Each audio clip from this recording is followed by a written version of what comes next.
নমস্কার বন্ধুরা, শুভ দুপুর।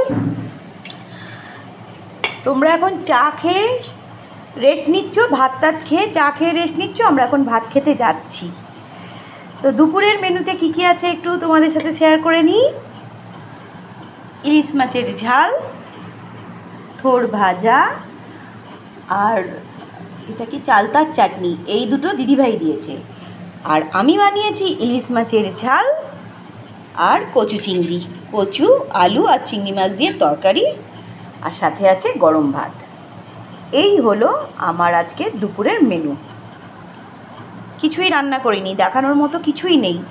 তবুও যেহেতু প্রতিদিন ভিডিও করি, আমাকে দেখাতেই হবে, তাই ভালো লাগলে লাইক কমেন্ট শেয়ার করতে ভুলো না। এখন টাটা, আসছি পরের ভিডিও নিয়ে।